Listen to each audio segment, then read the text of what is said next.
오늘 저는 여러분과 함께 자기를 비워야 하나님의 뜻이 이루어진다는 제목으로 말씀을 나누고자 합니다. 우리는 모두 하나님의 뜻을 알기를 원하고 또 하나님의 뜻대로 살기를 바라고 있습니다. 그러나 우리 속에 조그마한 탐욕이 있으면 쉽게 하나님의 뜻을 버리고 자기 길을 가게 됩니다. 진정코 하나님의 뜻대로 살기로 결심했으면 단호히 하나님 앞에서 자기를 비워야만 합니다. 하나님의 뜻과 자기의 뜻을 양손에 쥐고서 둘 다 취할 수는 없습니다. 우리나라 속담에 양수지병이란 말이 있습니다. 이 말은 양손에 떡 하나씩을 쥐고 이 떡을 먹을까 저 떡을 먹을까 주저하다가 둘 다 놓치고 만다는 말인 것입니다. 또한 상하사불급이란 말이 있는데 아랫절에 가서 밥을 얻어먹을까 윗절에 가서 얻어먹을까 하고 갈팡질팡하다가 나중에는 끼니 때를 놓쳐서 어디에 가도 밥을 못 얻어먹고 만다고 한 말이 있습니다. 우리 신앙인도 마찬가지입니다. 세상과 하나님을 동시에 섬길 수는 없습니다. 세상에 한 발자국 두고 하나님 나라에 한 발자국 두고 내가 기회를 따라서 세상으로 갔다가 하나님을 갔다가 하면 모든 곳에 다 실패를 하고 마는 것입니다. 하나님과 세상을 겸하여 섬기지 못합니다. 우리가 하나님이 주시는 뜻을 얻기 위해서는 과감하게 세상을 버려야 됩니다. 그러나 자기를 비운다는 것은 그렇게 쉽지가 않습니다. 많은 시련과 고난을 통해야 조금씩 자기를 비우게 되는 것입니다. 하나님의 뜻과 탐욕과 시련과 순종의 과정을 우리 믿음의 조상 아브라함의 생애를 통하여 오늘 함께 살펴보고자 합니다. 첫째로 하나님의 부르심을 받은 아브라함을 보십시다. 그는 평범한 시골 노인이요 목축을 하고 자연을 벗삼아 살아왔습니다. 성경에 기록되지 아니한 아브라함의 사생활은 유대인들이 읽는 탈무드에 조금 기록되어 있습니다. 유대 랍비 마틴 톨게이트가 탈무드에 쓴 글을 보면은 아브라함의 아버지 데라는 우상 장사를 했다고 말합니다. 그 당시에 갈대아 우르는 달의 신 숭배 지역이었습니다. 아버지가 외출한 어느 날 아브라함이 우상을 다 부수고 가장 큰 우상손에 도끼를 쥐어 주었다고 합니다. 아버지가 돌아와서 세상에 내가 섬기는 우상들을 이렇게 자네가 다 부술 줄 몰랐더니 아니요, 내가 부순 건 아닙니다. 아브라함이 말하기를 우상들이 배가 고프다고 하여 밥을 지어 주었더니 큰 우상이 혼자 먹으려고 도끼를 들고 다른 우상을 다 때려 부숴버렸습니다. 그러니까 아버지가 하는 말이 야 이 사람아, 우상이 어떻게 생명도 없는데 도끼를 들고 다른 우상을 다 부숴버린단 말인가? 그러니까 아브라함이 데라에게 말하기를 아버지 말이 옳습니다. 지금 아버지 한 말을 아버지가 이해하시기 바랍니다. 생명도 없는 우상이 어떻게 사람을 도와줄 수 있습니까? 그러한 신앙을 가지고 있은 분이 아브라함이라고 탈무드에는 말하고 있습니다. 그런데 우리 성경에는 보면은 아브라함이 75세 때 영광의 하나님께서 나타나서 불러주셨습니다. 우리가 하나님을 찾은 것이 아닙니다. 하나님이 우리를 찾으시죠. 아브라함이 신앙을 가졌다고 하지만은 아브라함이 하나님을 찾은 것이 아니라 하나님이 아브라함을 찾으신 것입니다. 창세기 12장 1절로 3절에 보면 야훼께서 아브라함에게 이르시되 너는 너희 본토 친척 아비 집을 떠나 내가 네게 지시할 땅으로 가라. 내가 너로 큰 민족을 이루고 네게 복을 주어 내 이름을 창대케 하리니 너는 복의 근원이 될지라. 너를 축복하는 자에게는 내가 복을 내리고 너를 저주하는 자에게는 내가 저주하리니 땅의 모든 족속이 너를 인하여 복을 얻을 것이라 하신지라. 하나님께서 아브라함을 부르셔서 큰 꿈을 주셨습니다. 그러나 그 꿈에는 조건이 붙어 있었어요. 꿈을 얻기 위하여 자기의 삶을 버려야 된다는 것입니다. 내 전토 친척 아비 집을 떠나라는 것입니다. 하나님이 주신 복을 취하기 위해서는 내가 가지고 있는 삶을 떠나라는 것입니다. 우리도 하나님의 뜻을 받들기 위해서는 세상과 세상을 사랑하는 마음을 버려야 됩니다. 세상도 취하고 하나님도 취할 수는 없습니다. 요한 1서 2장 15절로 16절에 이 세상이나 세상에 있는 것들을 사랑치 말라. 누구든지 세상을 사랑하면 아버지의 사랑이 그 속에 있지 아니하니 이는 세상에 있는 모든 것이 육신의 정욕과 안목의 정욕과 이생의 자랑이니 다 아버지께로 쫓아온 것이 아니요 세상으로 쫓아온 것이라고 말한 것입니다. 밀림의 성자라고 불렀던 알버트 슈바이처 박사는 젊은 나이에 철학, 신학, 이학 세 분야에서 박사학위를 받도록 뛰어난 사람이었습니다. 그는 음악에도 두각이 뛰어나서 바에 대해서는 전문가로 알려져 있습니다. 슈바이처는 30세에 이미 슈트라스부르크 대학의 신학부장으로 초청되어 고액의 연봉과 멋진 주택을 받고 오르간 연주자로서도 명성을 떨쳤습니다. 그러나 그에게는 대학 시절에 하나님께 받은 소명이 있었습니다. 문명지대를 떠나서 가난하고 외롭고 버림받고 고통당하는 아프리카에 가서 일생을 헌신하라. 그는 그 하나님의 명령에 순종하기 위해서 자기를 준비하기 위해 무려 8년간 이학 공부를 했습니다. 그리고 세상에서 보장된 미래를 단연히 버리고 아프리카로 건너가 복음 전도 진료에 일생을 바쳤습니다. 가장 열악한 아프리카, 마라리아가 들끓고 도마뱀, 사나운 짐승들이 들끓는 곳에 가서 일생을 바쳤습니다. 세상 사람들은 그를 다 비웃었습니다. 어떻게 해서 그렇게 총명하고 지혜 있는 사람이 어리석은 결정을 하냐고 했습니다. 그러나 그는 하나님의 부르심을 받아서 세상을 버렸습니다. 많은 사람을 주께로 인도하고 많은 사람을 치료해 주었습니다. 그 결과로 나중에 그는 노벨 평화상까지 수상하게 된 것입니다. 하나님의 꿈을 이루기 위해서는 자신의 삶을 버려야 합니다. 자신의 삶을 버린 사람을 통해서 하나님이 당신의 꿈과 뜻을 이루는 것입니다. 둘째로 우리가 볼 것은 아브라함이 하나님을 순종해서 나가되 자기를 비우지 않고 그대로 순종해서 나갔다는 것입니다. 자기를 비우지 않은 순종, 이것은 큰 시련을 이미 기약하고 있습니다. 그는 전토 친척 아비 집을 떠나라고 했는데 전부 술에 전토를 싣고 종들을 데리고 아비 집인 조카를 데리고 갔습니다. 아브라함은 외면적으로는 고향 산천을 떠난 것 같지만 내면적으로는 고향 산천을 모두 다 데리고 갔습니다. 자기가 고향 산천에 있던 종들 다 데리고 아비 집을 떠나라 했는데 조카를 데리고 그리고 재산을 다 청산해서 수레에 싣고 대행렬을 지으면서 떠났습니다. 아마 하나님이 보좌에 앉아서 내려다보고 탄식을 했을 것입니다. 자기 아내 사레의 손만 잡고 떠나라고 그랬는데 저게 뭐냐? 전부 갈대아 우르에서 얻은 것을 다 가지고 가는 것이 아니냐? 아브라함은 자신 스스로 나는 하나님을 순종해서 따라간다고 하지만은 그는 자기를 비우지 않고 순종을 했습니다. 그렇기 때문에 가나안에 들어왔을 때 대기근이 다가왔습니다. 산천 초목이 불타고 물이 다 말라버리고 짐승 때는 먹을 풀이 없어서 다 말라 죽고 굶어 죽고 종들은 배가 고프니 뿔뿔이 다 헤어지고 일가 친척들도 다 떠났습니다.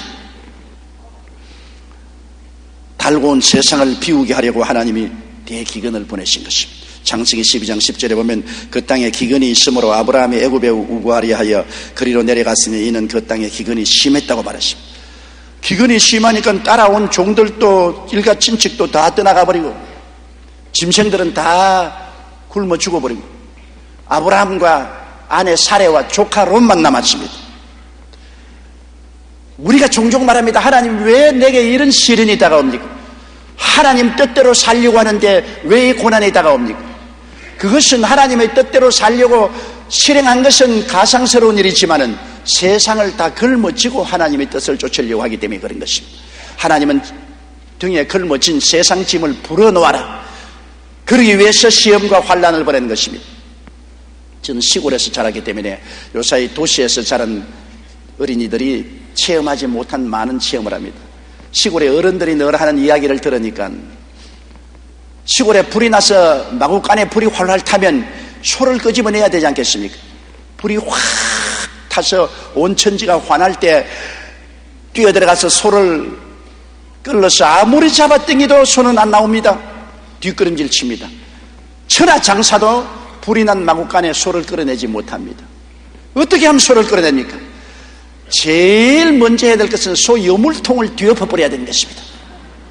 소 여물통을 뒤엎어버리면 소가 순순히 따라 나옵니다. 왜? 여물통이 뒤엎어지는 걸 보니까 내가 있을 곳이 아니로구나. 이것은 내가 떠나야겠다. 그러므로 소 마구간에 불이 나면은 무조건 하고 소를 끌어내려고 하지 말고 여물통부터 먼저 뒤엎어라. 그것이 시골 사람들이 늘 하던 이야기인 것입니다. 우리 사람도 한 가지입니다. 우리가 하나님의 뜻을 순종하지 못하면 하나님이 우리 여물통을 뒤엎어버린 것입니다. 무엇을 먹을까, 무엇을 입을까, 무엇을 마실까 염려 근심하는 우리의 삶의 근원을 하나님 뒤엎어버립니다. 우리 사람들도 여물통이 뒤엎어지면 따라 나옵니다. 내가 먹고 마시고 발붙일 곳이 있으면 끝까지 버팁니다. 그러나 하나님은 고난이라는 과정을 통해서 밥통을 엎으시면 그저야 천부 여지 없어 손들고 온다고 따라 나오는 것입니다. 그 하나님께서 아브라함을 순종시키려고 큰 재난을 보내셨습니다. 기근이 다가와서 모든 것을 다 잃어버리니까 그쯤 되면 아브라함이 손들고 나올 것 같은데 아브라함은 조카 롯이라는 혈육의 애착, 즉 그 탐욕을 놓치지 못했습니다. 그는 동생 하란의 아들인 조카 롯, 그 어머니 아버지가 세상을 뜨고 그가 친자식처럼 키우는데 자기는 자식이 없지 않습니까? 그 롯이 자기와 같이 따라 나왔는데 고향으로 돌려보내지 못했습니다. 하나님은 아비 집을 떠나라고 했는데 아비 집을 품에 끼고 있습니다.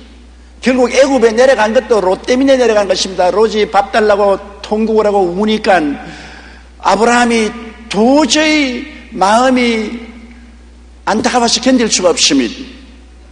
그래서 롯의 애착 때문에 그는 하나님의 뜻을 버리고 자기 길로 간 것입니다. 무엇이든지 하나님의 뜻을 거스리는 것은 탐욕이요 우상인 것입니다. 그는 롯이 탐욕이 되었고 롯이 우상이 된 것입니다. 시편 119편 36절에 내 마음을 주의 증거로 향하게 하시고 탐욕으로 향치 말게 하소서, 그런 기도가 있습니다. 골로새 3장 5절에도 그러므로 땅에 있는 지체를 죽이라, 곧 음란과 부정과 사욕과 악한 정욕과 탐심이니, 탐심은 우상 숭배라 했습니다. 롯에게는 자기 조카가 우상이 되었습니다. 탐욕이 되었습니다. 그래서 조카가 배고프다고 우니까 그를 끼워서 하나님의 뜻을 저버리고 애굽으로 내려갔습니다. 하나님이 가나안 땅에 가라고 했지 애굽으로 가라는 말은 안 했었습니다. 기근이 다가왔더라도 그 자리에서 회개하고 통곡하고 하나님을 믿고 기다리면 하나님이 돌봐주실 것입니다.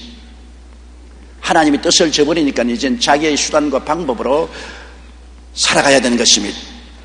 여러분, 하나님의 뜻인가 나의 뜻인가를 구별하는 것은 나를 비워버리면 쉽게 알 수 있지만 내가 애착을 가지고 있으면 결국엔 하나님의 뜻을 저버리고 내 애착을 따라가게 되는 것입니다.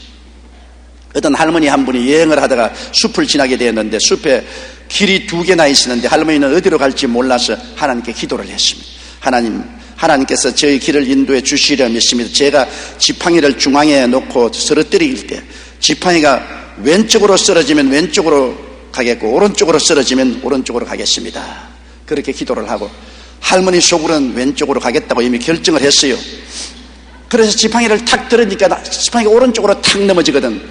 이거 하나님 실수하셨습니다. 다시 한번 하겠습니다. 또 지팡이를 씌워놓고 탁 하니까 또 오른쪽으로 탁 넘어지거든.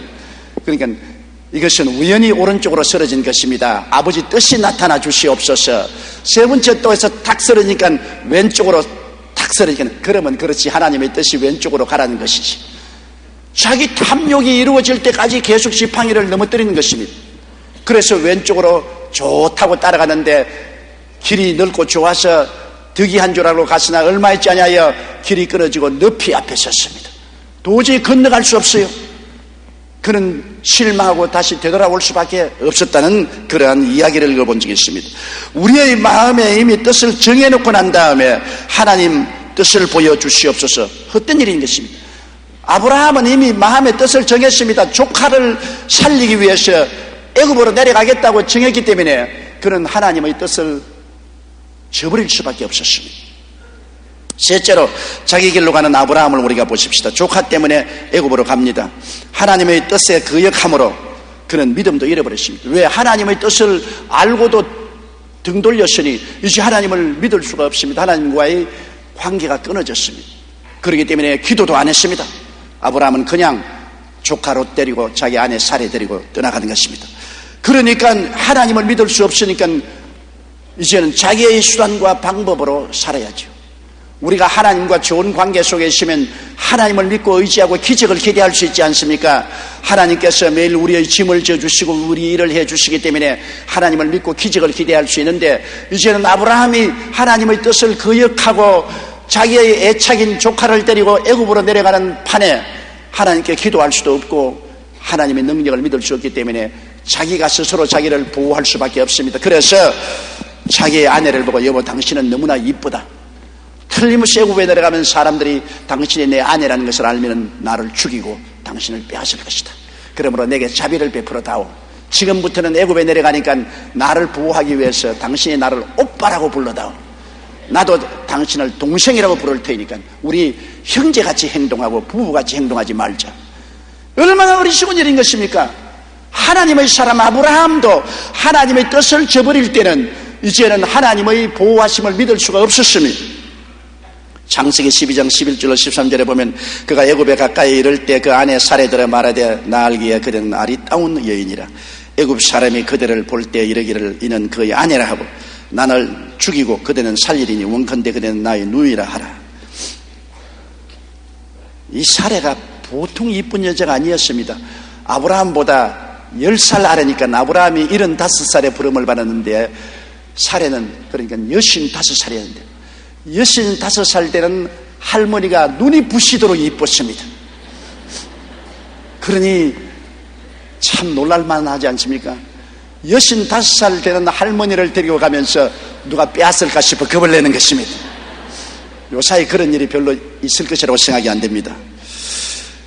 그래서 애굽에 내려가서 가는 곳마다 65살 먹는 할머니 사레가 75살 먹는 아브라함을 보고 오빠요. 그러니까 다른 사람 보니까 다 형제가 아니라 그 소문이 쫙 퍼졌습니다. 가나안에서 수룩한 농부 한 사람이 왔는데 절세 미인을 데리고 내려왔다. 얼마나 소문이 났기에 바로 왕의 귀에까지 들렸습니다. 바로 왕이 데리고 들어오너라. 그 두 사람이 바로의 궁에 들어가니까 바로가 너희들은 누구냐? 아브라함이 나는 고향을 떠나서 방랑하는 객인데 내 동생 사레를 데리고 다닙니다. 동생이야? 예, 동생입니다. 사레 보고 진정코 동생이랬다. 예, 우리 오빠입니다. 그러면 좋다. 나하고 결혼하자. 이렇게 절세미인을 내가 본 적이 없으니 웬 일이냐. 그래서 사례를 받아들여 성대하게 의식을 집행하고 바로가 아내로 맞이하고 마는 것입니다. 세상에 조카 롯 하나 때문에 하나님 뜻을 거역하고 애굽으로 나와서 자기를 보호하려고 하다가 아내를 바로에게 시집 보내고 말았습니다. 심정이 어떻게 했습니까? 아내를 시집을 보내고 그 다음에는 바로가 처남 이리 오너라. 처남 참 고맙다. 그러고 난 다음에 바로가 아브라함에게 소도 주고 말도 주고 짐승도 주고 금과 은을 잔뜩 주었으니 마누라 시집 보내고 부자 됐다고. 부자가 되는 법도 희한한 법이 다 있어요. 그러나 그것이 아브라함에 대해서는 일생에 씻을 수 없는 치욕입니다. 그런 치욕이 어디 있습니까? 창세기 12장 19절에 내가 어찌 그를 누이라 하여 나로 그를 취하여 아내를 삼게 하느냐. 내 아내가 여기 있으니 이제 데려가라. 이것은 바로가 사례를 취하여 아내를 삼고 난 다음 대재앙이 내려왔습니다. 온 집안에 재앙과 환란이 덮쳤습니다. 마치 쓰나미가 오듯이 큰 해일이 오듯이 온 가정에 큰 풍파가 다가오니 조사를 해보니까 이 사례가 들어온 죄부터 그렇게 되었다. 그 사례는 누구냐? 아브라함의 아내다. 그래서 왕이 아브라함 불러서 네가 왜 어째 내게 이런 일을 했느냐? 네 아내가 여기 있으니 데리고 가거라. 그 대가로 금은 보화와 짐승들을 가지고 가라. 그래서 아브라함이 큰 수치와 문족을 당하고도 하나님이 긍휼을 받아서 애굽에서 나오는데, 여러분 혈육에 대한 정이 그렇게도 근질긴 것을 본 적이 있습니까? 아브라함은 그런 모욕을 당하고 다시 남아서 가나안 땅으로 돌아올 때도 롯을 끼고 들어왔습니다. 창세기 13장 1절 2절에 아브라함이 애굽에서 나올새 그와 그 아내와 모든 소유며 롯도 함께하여 남방으로 올라가니 아브라함에게 육축과 은금이 풍부하였더라.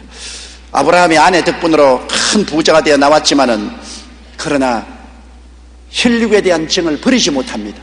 롯도 데리고 함께 나왔습니다. 그 자리에서 그만 롯을 보고 너는 고향 땅으로 가라. 나는 더 이상 너를 데리고 갈 수 없다. 하나님 뜻을 거역했다가 내가 얼마나 수치를 당했는가. 이제는 헤어지자. 그래야 될 것인데 나오면서 오냐 같이 가자. 죽어도 같이 갈고 살아도 같이 살자. 이거 정말 무시무시한 탐욕이요 애착인 것입니다. 넷째로 우리가 여기 보면 탐욕을 버리지 않으면 시련도 떠나지 않은, 아브라함의 생애 속에 시련이 떠나지 않은 것은 탐욕 하나 때문에, 그 조카를 버리지 못하는 그 탐욕 하나 때문에 하나님의 뜻을 거역함으로 시련이 끝나지 않았습니다. 가나안에 들어와서 조카 롯과 이제는 대판 싸우게 되었습니다. 왜냐하면 조카 롯도 이제는 일가를 이루고 많은 짐승이 있고 아브라함도 많은 짐승이 있는데 초목은 별로 많지 아니하고 물도 많지 않습니다. 서로 풀을 많이 차지하기 위해서, 물을 차지하기 위해서 아브라함의 목자들과 조카 롯의 목자들이 싸웠습니다. 어린아이 싸움이 어른 싸움 되지 않습니까? 그들이 서로 와서 아브라함의 종도는 아브라함에게 고발하고 롯의 종도는 롯에게 고발하니 결국 아브라함과 롯이 대단히 마음이 상했습니다. 서로 대결했습니다.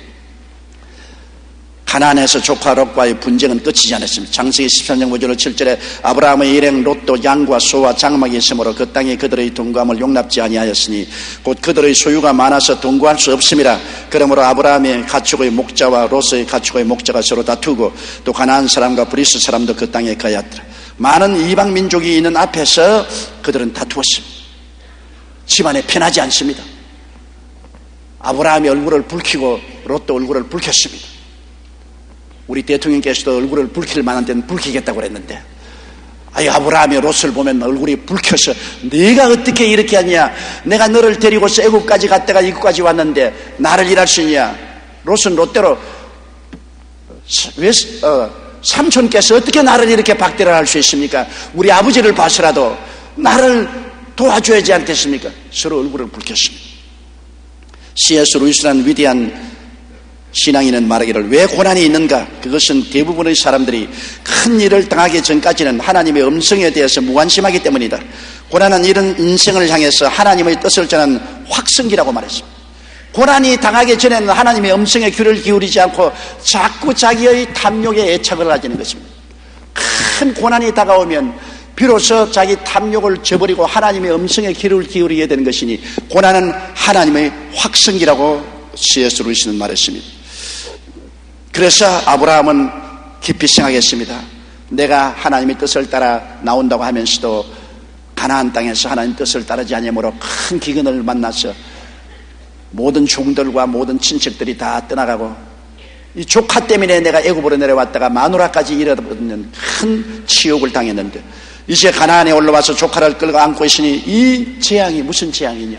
모든 이방인들 보는 앞에서 조카와 삼촌이 논쟁을 부르고 하루가 지나기 전에 싸우고 또 싸우니 이 일을 어떻게 하겠는가. 그는 결국에 마지막 자기를 비웠습니다. 자기의 마음속에 조카에 대한 애착과 탐욕을 비워버리기로 작정을 했습니다. 창세기 13장 8절로 9절에 아브라함이 롯에게 이르되 우리는 한 골육이라 나나 너나 내 목자나 내 목자나 서로 다투게 말자. 내 앞에 온 땅이 있지 아니하냐. 나를 떠나라. 내가 좌하면 나는 좌하고 내가 우하면 나는 좌하리. 나를 떠나라. 비로소 애착을 떠나버린 것입니다.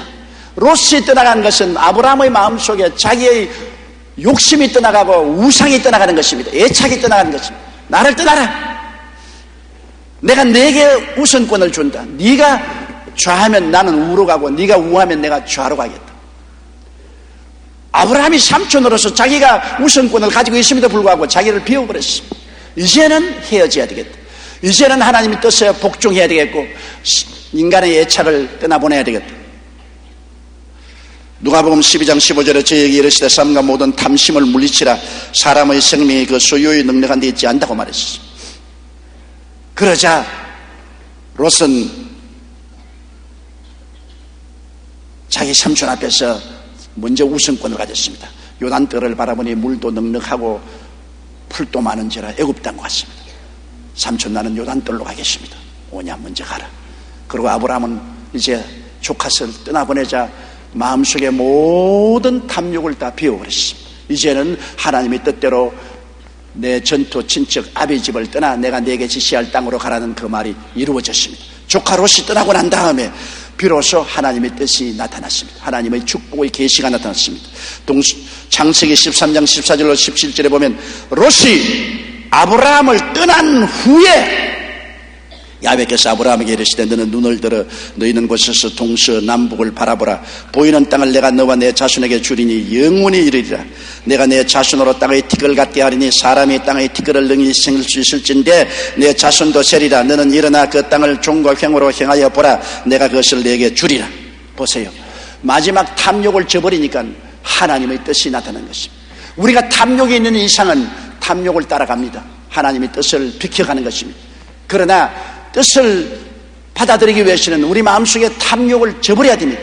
마지막 탐욕인 롯이 떠나가자 하나님께서 말씀합니다. 성경에 분명하게 롯이 아브라함을 떠난 후에 야훼께서 아브라함에게 말씀을 하셨습니다. 여러분, 그러므로 우리가 마음속에 하나님의 뜻을 거역하는 탐욕을 끼고 있는 이상은 하나님은 말씀하지 않습니다.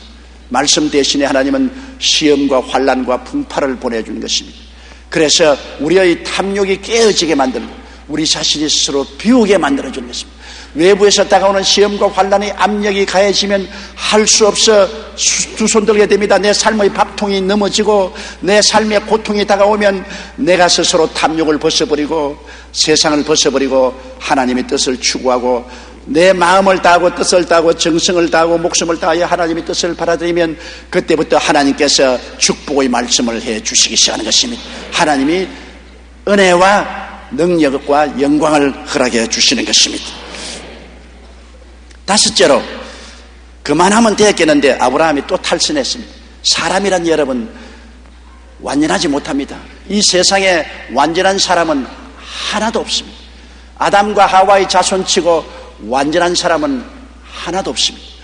이제 됐는가 하면 또 넘어지고 넘어지는가 하면 또 돌아오고, 그것이 인생인 것입니다.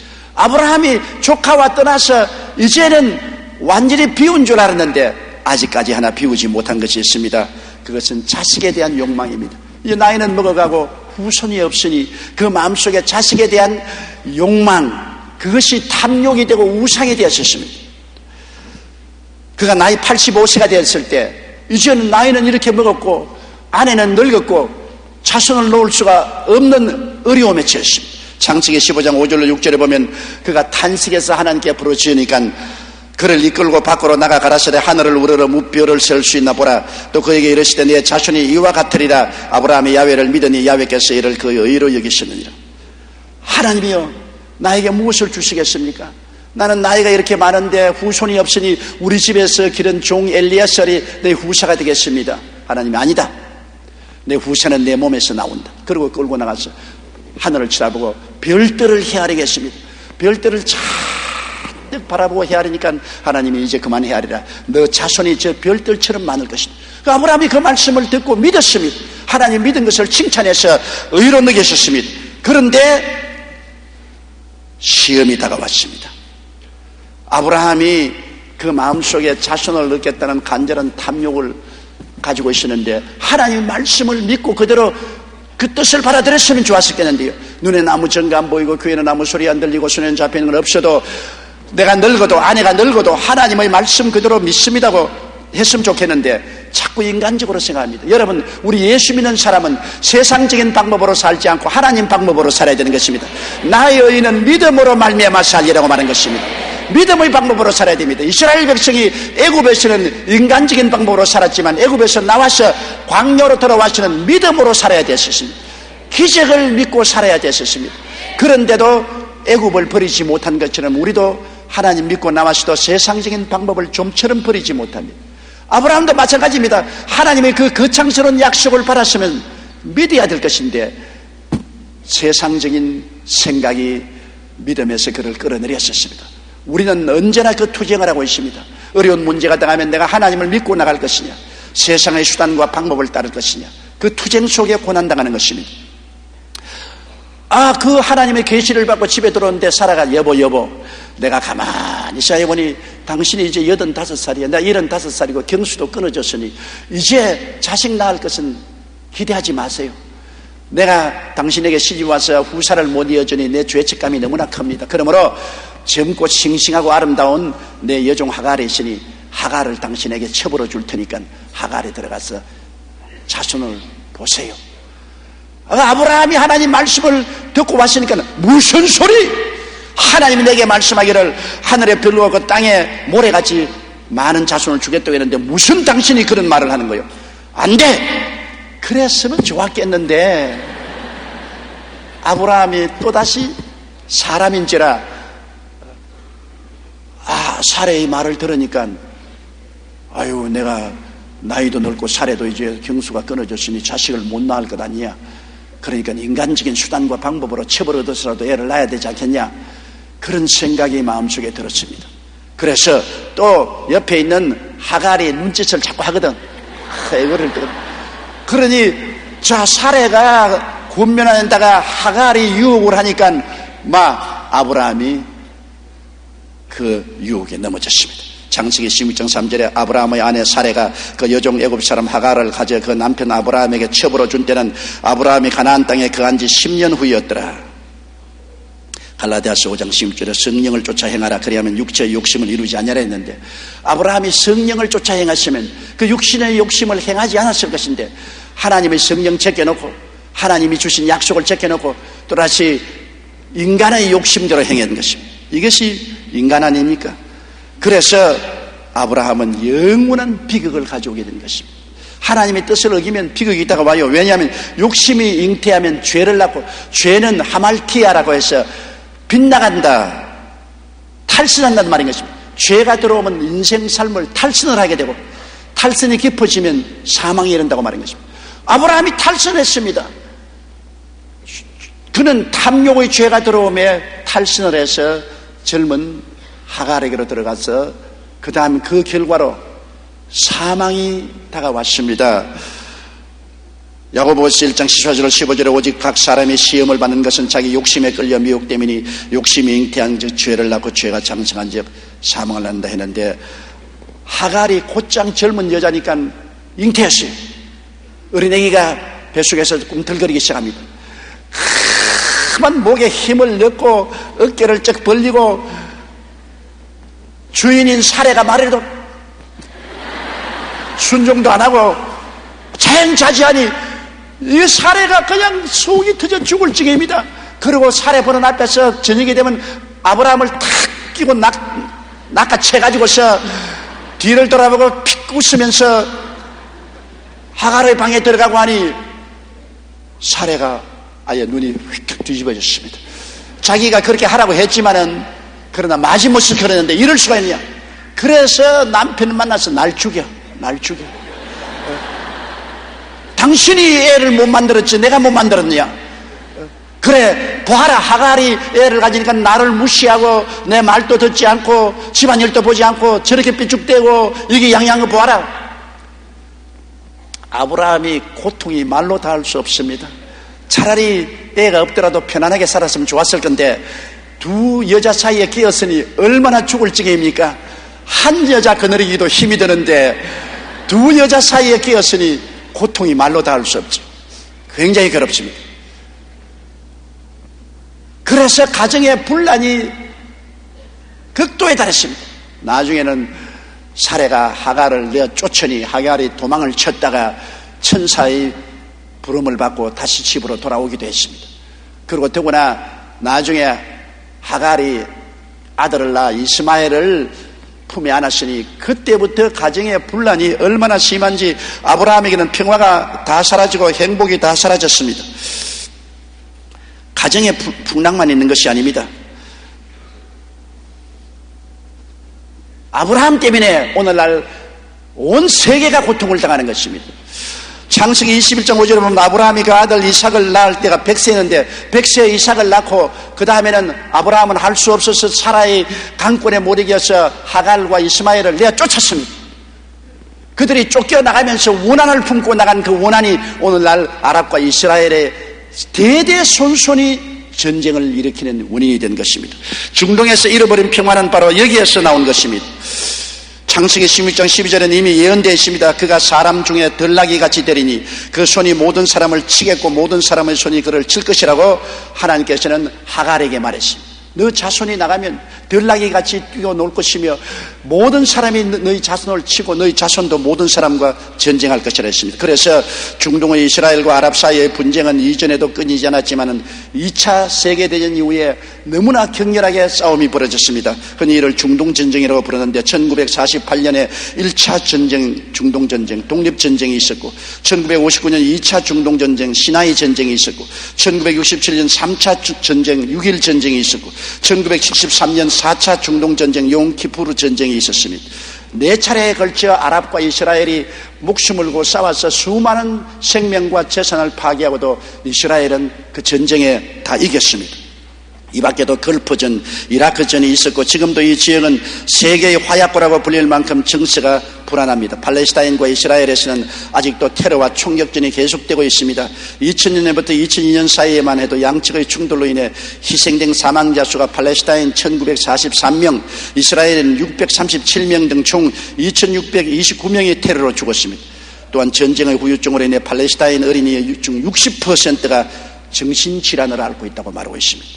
아브라함 한 사람의 불순종이 이처럼 중동 지역을 평화의 사각지대로 만들어 놓은 것입니다. 6째로 마지막 아브라함은 자신을 완전히 비웠습니다. 100세에 난 이삭이 이제는 청소년에 대해 눈에 넣어도 아프지 않습니다. 아버지와 같이 먹고 자고 일하고 아버지의 수발을 해주니 아버지가 얼마나 이삭이 눈에 넣어도 아프지 않고 귀여운지 모릅니다. 그런데 하루 하나님께서 말했습니다. 창세기 22장 1절 1절에 그 일 후에 하나님이 아브라함을 시험하시려고 그를 부르시되 아브라함아 하시니 그가 가로되 내가 여기 있나이다.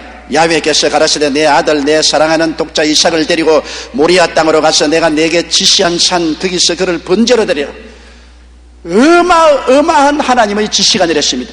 눈에 넣어도 안 아픈 내 자식 외독자를 모리아산에 데려가서 잡아서 각을 떠서 태워드리는 제사로 드리라. 인간으로서 감당할 수 없습니다. 왜? 하나님께서는 아브라함을 시험해서 정말 하나님의 뜻을 받아들이느냐 안 받느냐 최후로 시험해 보시는 것입니다.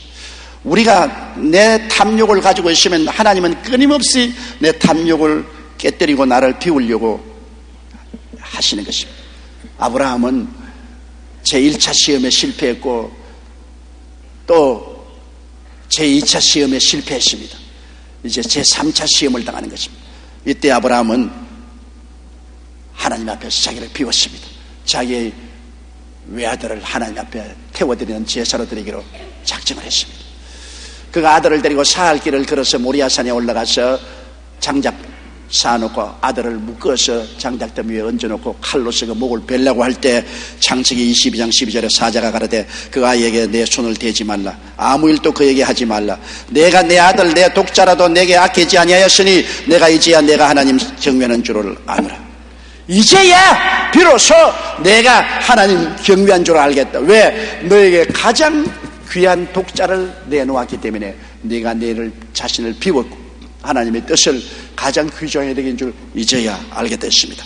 하나님이 우리를 축복해 주실 때 자기를 비운 사람을 축복해 주시는 것입니다. 자기를 비우고 하나님의 뜻을 가장 중심에 받아들일 때 하나님이 축복합니다. 창세기 22장 15절 18절에 보면 야훼의 사자가 하늘에서부터 두 번째 아브라함을 불러 가라사대 야훼께서 이르시기를 내가 나를 가리켜 맹세하노니 내가 이같이 행하여 내 아들 내 독자를 아끼지 아니하였은즉 내가 내게 큰 복을 주고 내 씨로 크게 승하여 하늘의 별과 같고 바다의 모래 같게 하리니 내 씨가 그 대적의 문을 얻으리라. 또 내 씨로 말미암아 천하 만민이 복을 얻으리니 이는 내가 나의 말을 준행하였음이라 하시다라. 하나님께서 어마어마한 축복을 하나님 자신의 이름을 걸고 맹세하사 아브라함에게 허락해 주신 것입니다. 자기를 완전히 비워버린 이 긴 과정에 아브라함은 마지막으로 성공을 한 것입니다. 우리의 일생을 통하여 하나님께서는 계속해서 하나님의 뜻을 받아들이라고 요구하시는 것입니다. 그 때문에 우리에게 기근도 다가오고 환난도 다가오고 시련도 다가옵니다. 우리가 깨어져서 우리 자신을 벗어버리고 우리의 모든 탐욕을 저버리고 하나님 앞에 두 손 들고 나올 때, 그때야 하나님은 우리의 기도를 응답하시고 우리를 채워주시는 것입니다. 미국의 영적 대각성운동을 일으켰던 조나단 에드워드는 어린 시절부터 매우 똑똑해서 12살에 예일대학에 입학하고 7살에 그 대학을 최우등으로 졸업했습니다. 그러자 많은 학교에서 그를 교수로 초빙하려고 여기저기서 초청을 했습니다. 그러나 조나단 에드워드는 하나님께 소명을 받고 일생을 바쳐 복음을 전도하기로 결심을 하고 그 모든 초청을 거부했습니다. 세상의 부귀영화를 다 비웠습니다. 하나님의 뜻을 위해서 일생을 하나님께 내어 맡겼습니다. 그래서 조나단 에드워드를 통해서 미국의 거대한 각성운동이 일어난 것은 역사적으로 우리가 잘 알고 있습니다. 이처럼 일생을 하나님께 헌신한 조나단 에드워드에게 하나님께서는 그 아브라함처럼 자손에게 복을 주었습니다. 한 기자가 그의 사후 150년 동안 그의 후손에 대해서 조사를 했더니 놀라운 결과가 나왔습니다. 150일 만에 그의 총 자손은 873명의 자손이었는데 그 중에 대학 총장이 12명, 교수가 65명, 의사가 60명, 목회자와 성직자가 100명, 군 장성이 75명, 저술가가 85명, 변호사가 100명, 판사가 30명, 국가 공무원이 80명, 국회의원이 5명, 미국 부통령이 1명, 그리고 260명의 열심히 있고 충성스러운 평신도가 있었습니다. 하나님께서는 자신을 비우고 하나님의 뜻을 행하는 자에게 시대를 초월해서 그 자신뿐 아니라 자손에게 대대로 복을 주시는 것입니다. 성경에는 하나님을 거역하는 자는 자손 4대에 화를 내리고 그 말씀을 순종하는 자에게는 자손 1000대의 복을 주겠다고 말한 것입니다. 우리는 주기도문을 암송할 때 별로 생각 없이 뜻이 하늘에서 이룬 같이 땅에서 이루어지이다 항상 외우잖아요. 입에 발린 소리 같이 그렇게 외웁니다. 그러나 그 기도 속에 엄청난 십자가가 놓여 있습니다. 하나님의 뜻을 이루기 위해서는 나의 삶 속에 있는 탐욕을 모두 십자가에 못 박아야 합니다. 즉 나를 비워야 합니다. 뜻이 하늘에서 이룬 같이 땅에서 이루어지이다. 땅에 못 이루게 하는 것이 내 탐욕이기 때문에 하나님의 뜻이 내 문 밖에 서서 쫓겨나갑니다. 하나님의 뜻이 이루어지기 위해서는 내가 십자가에 못 박여 내가 죽어야 됩니다. 예수님은 하나님의 뜻을 이루기 위하여 자신을 비우고 안나스와 가야바의 뜰에서 모욕을 당하시고 빌라도의 뜰에서 처참하게 매맞으시고 십자가에 처형당해도 굽히지 않았었습니다. 그러시기 때문에 하나님의 뜻대로 인류 구원의 대속과 부활의 영광을 받으시고 천천세세 우리의 주가 되시고 만왕의 왕이 되신 것입니다. 여러분, 오늘날 또 하나님은 여러분에게 그 창스러운 뜻을 가지고 계십니다. 이 땅에 사는 동안에 영혼이 잘되고 범사에 잘되며 강건하고 생명을 얻되 넘치게 얻게 하기를 원하시고 여러분을 건지시고 높이시고 도와주시기를 원하시는 것입니다.